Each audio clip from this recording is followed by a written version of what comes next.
on Startup Central left Wipro over 20 years ago to start Mindtree. Then you had L&T acquiring Mindtree and they had to move on from Mindtree. Nevertheless, they have now started a new fund.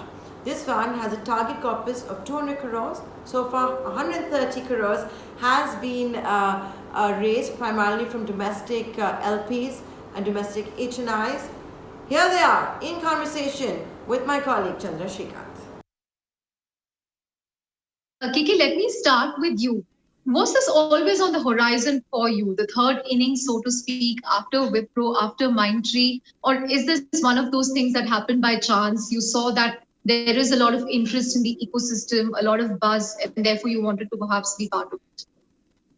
I think that's a very interesting question, Chandra. If you look at our own motivation, when we exited Mindtree, there was options of starting a brownfield and creating another $500 million, $1 billion company.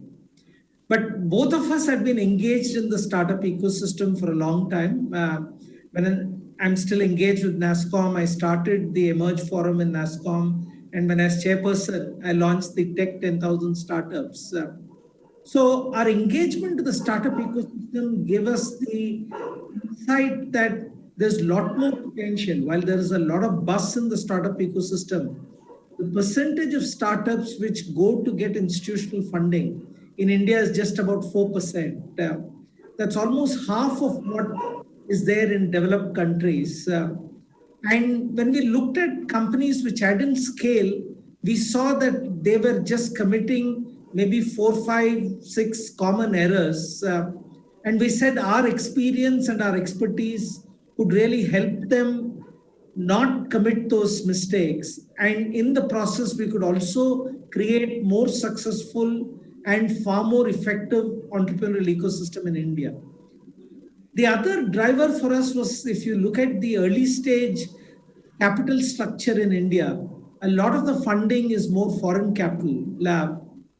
We clearly felt that we need to create an Indian capital ecosystem for early stage funding, which is why Mela Ventures is 100% Indian capital venture fund. So in the process of creating high quality companies, we'll also create a robust capital ecosystem for early stage funding. So I think all of this sort of evolved together along with the opportunity. Right. It's interesting because last week when I spoke to Chris Gopalakrishnan, he mentioned that there's almost 3 billion of wealth in private hands, but promoters do not invest much in startups. NS Parthasarathy, if I can come to you, can you take us through the areas that you will look at, the emerging areas? And I also believe the remaining co-founders of Mindtree have come on board as the other investors in the fund. Yes, just to add on to the point that KK mentioned, I think we also realized while we are batted for 2 innings and did reasonably well, I think the spotlight should no longer be on us. Can we shift the spotlight on to our successful entrepreneurs and how do we make them successful? I think that played an important part in us taking this journey.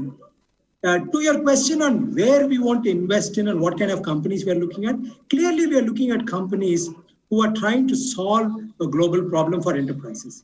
It could be using underlying deep technology. It could be AR, VR technologies. It could be artificial intelligence.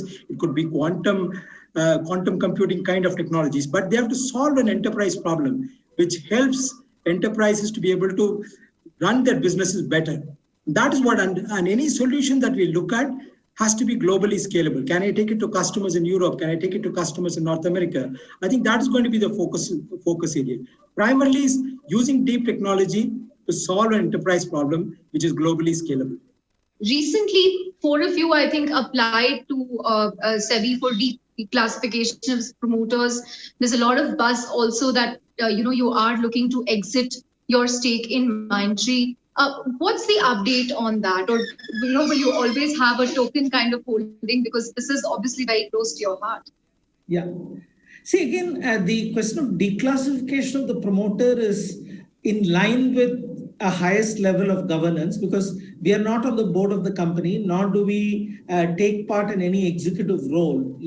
Since we don't influence the company's decisions and strategies in any manner, it's only appropriate that we get declassified as promoters. And the company also has rightly put the process in place. The shareholders have approved it. It's now gone to the stock exchanges for approval.